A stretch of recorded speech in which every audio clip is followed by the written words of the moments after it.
I recently saw a video from YouTuber Meet Kevin discussing what he called the collapse of index funds. I'll link it below so you can check it out, but this really struck a chord with me as someone who has been investing pretty heavily in index funds so far. To summarize the arguments he presented, the idea is that index funds put too much money in the wrong places and end up underweighted in today's most important stock market holdings. Similarly, he referenced Cathie Wood from Ark Invest, who believes that we're entering a new era where money is going to start flowing out of traditional and old companies and into companies that are disruptive innovators, specifically in the areas of science and technology. I think there's some truth to both of these ideas, especially the idea that disruptive tech companies will be some of the best stock market investments we can make in the coming years. So in order to bring my total market index fund holdings down a little bit and shift some weight into these types of companies, I want to analyze two popular ETFs. In this video, we're going to compare the Ark Innovation ETF, ticker ARKK, and Invesco's QQQ ETF. First, we're going to look at how each fund is managed.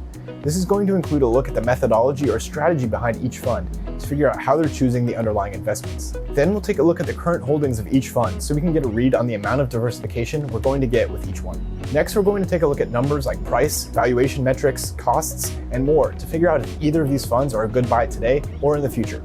Finally, I'll tell you how I'm going to be investing in these funds and how they fit into my overall portfolio.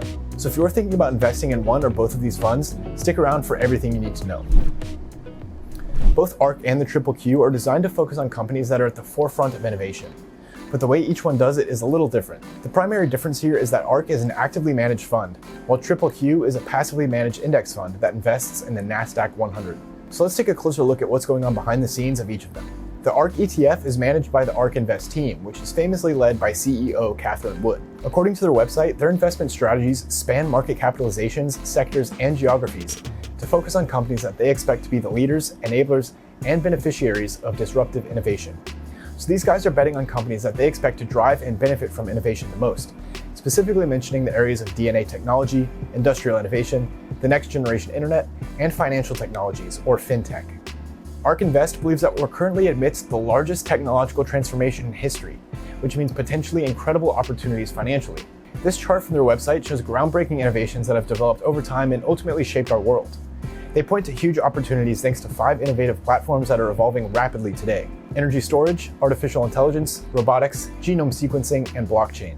In order to meet their definition of innovation, they think a company's technology must meet 3 criteria. First, it must deliver extreme cost cuts or performance improvements. Although some technologies advance slowly, Ark points to something called Wright's Law to explain the potential benefits of a breakthrough technology.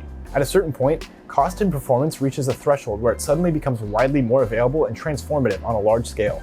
So they see companies with the potential to deliver on the other side of that threshold. Second, the technology should be able to transform multiple industries.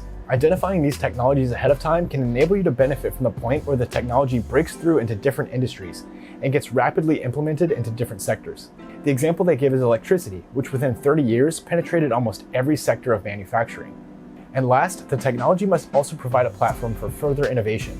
They want to find technologies that can endlessly be built upon, spawning even more products, technologies, and innovations. The example they give here is how new battery technologies have paved the way for other technologies like drones and electric vehicles. So now we know the beliefs and ideas that drive their investment decisions and philosophy. And when it comes to selecting specific stocks for their portfolio, this is what they say. Instead of starting with a benchmark, they begin with a pool of potential investments that they evaluate and quantify based on their opportunity for growth. Then they build out a 5-year model to estimate the potential value of a company based on a handful of characteristics. After all of this, CEO Cathie Wood has the final say on which stocks end up in the portfolio.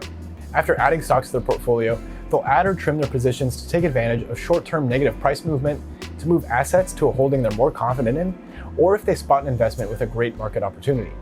They also say they'll sell a holding if it no longer appears to be leading innovation or if the research no longer supports it. These are all pretty standard claims, and basically they're just going to move in and out of stocks whenever they feel the time is right, and if there's a good opportunity. Of course, this is the primary risk of actively managed funds. They'll use strategies that attempt to time the market, which often involve short-term trades, resulting in higher costs and the risk of mistiming an investment.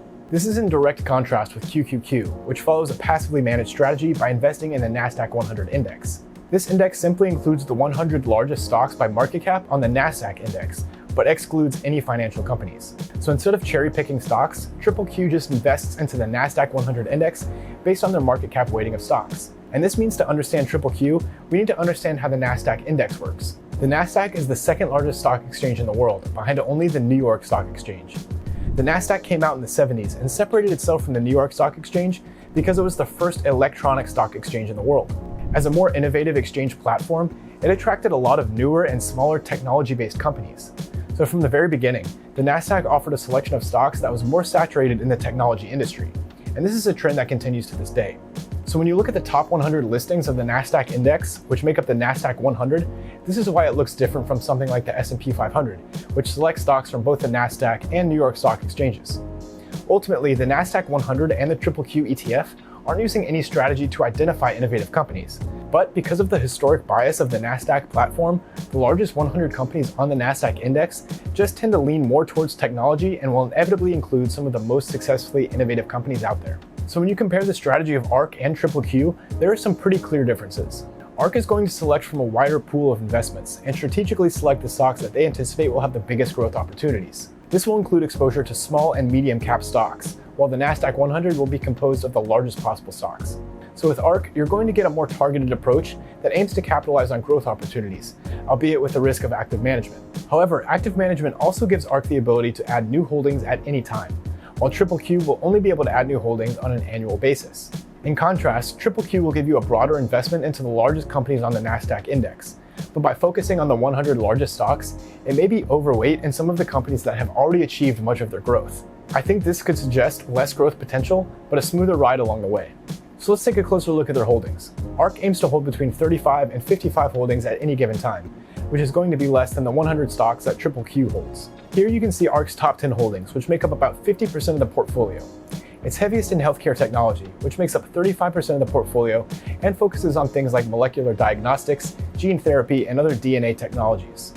Close behind is a 28% weight in information technology, which will include things like cloud computing, big data, and the Internet of Things. Here you can see their weight by market capitalization, which shows that half the portfolio is allocated into large cap stocks, giving some pretty decent exposure to smaller sized companies. So I think these holdings provide some clear insight into the core technologies and strategies that ARK believes in, and they definitely align with the information we looked at earlier. On the other hand, as we know, QQQ holds 100 stocks. Currently, the top 10 holdings of QQQ make up about 55% of the portfolio, which make it a little more top heavy than ARK. You can also see that it's pretty heavily weighted in its top 3 holdings alone, with 35% of the portfolio made up of Apple, Amazon, and Microsoft. The sector allocation is also pretty different from ARK. With QQQ, almost 50% is allocated to information technology, and it holds way less in the healthcare industry compared to ARK. Directly comparing the two, although QQQ appears to offer better diversification with nearly twice as many holdings, it's pretty heavily weighted into a select few of them.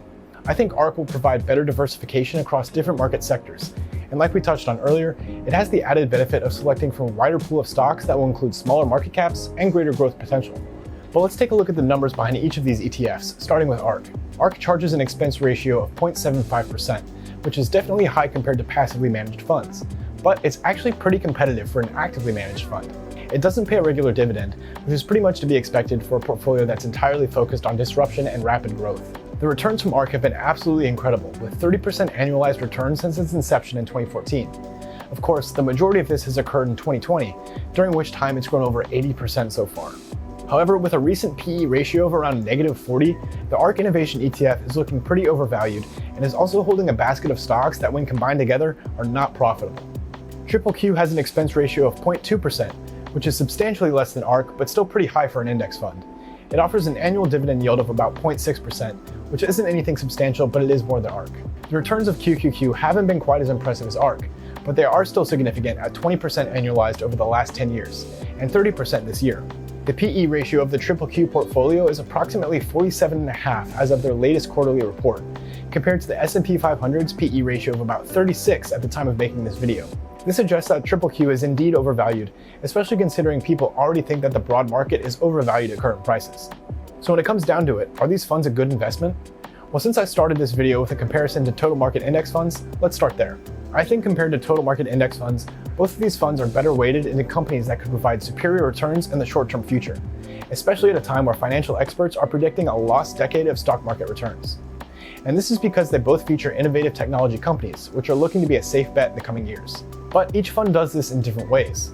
QQQ uses a pure indexing approach, which I think leaves it too heavily weighted in companies like Apple, Amazon, and Microsoft, and probably means it has a handful of holdings that aren't fully contributing to the theme of innovation. Furthermore, this eliminates the possibility of holding any smaller cap companies. ARK uses research and various principles to select its holdings, and while I've wanted to avoid actively managed funds because of their inherent risks, I really appreciate the transparency that Ark Invest has shown so far. On their website, they have a research center where you can read up on the latest news and information that they're using to drive their investments. You can also sign up for email notifications, and they'll send you daily alerts to let you know exactly what they're buying and selling within each of their funds. But at the end of the day, all investments require the approval of CEO Cathie Wood. So if you're investing in ARK, you're investing in her.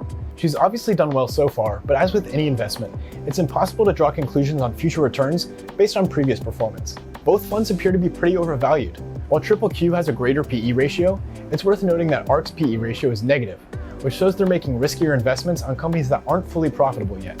Ultimately, I think to invest in either of these funds, you have to believe that innovation is going to be the driving force in the market moving forward.